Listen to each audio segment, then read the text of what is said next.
నాకు తెలిసి మచిలీపట్నం చరిత్రలో ఇది మంచి మెజార్టీ అని అనుకుంటాను. నాకు తెలిసి ఇంత గొప్ప తీర్పు ఇచ్చినటువంటి ప్రజలకి నా హృదయపూర్వక ధన్యవాదాలు తెలియజేస్తా ఉన్నాను.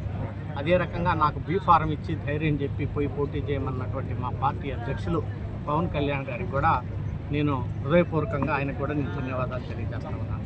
అదే రకంగా మా పార్ట్నర్స్ అయినటువంటి చంద్రబాబు నాయుడు గారికి అలాగే మోడీ గారికి కూడా నేను ధన్యవాదాలు తెలియజేస్తా ఉన్నాను. అందరు కలిసి ఒక అన్నదమ్ముల్లాగా మంచి విజయం సాధించాం.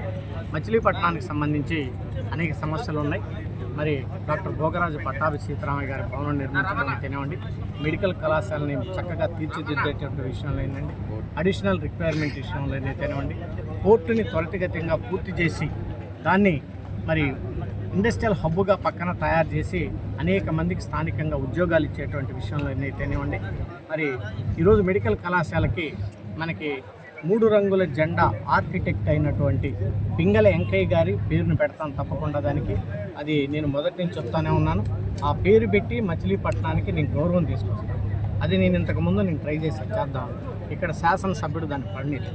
సో ఆయన దరిద్రం పోయింది కాబట్టి ఇప్పుడు డెవలప్మెంట్ యాక్టివిటీస్ విషయంలో నాకు అందరు సహకరిస్తారు కాబట్టి నేను అనుకున్నటువంటి డెవలప్మెంట్ యాక్టివిటీస్ అన్నింటిని కూడా నేను తప్పకుండా చేస్తాను.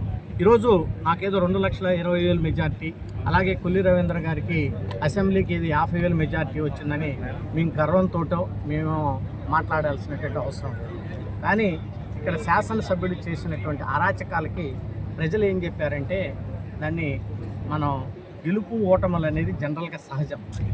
ప్రజలు తరిమి కొట్టారు ఇంత మెజారిటీ. దాన్ని ఎందుకు ఈ రకంగా చేశారనేది వాళ్ళని ఆత్మ పరిశీలన చేసుకోవాలి.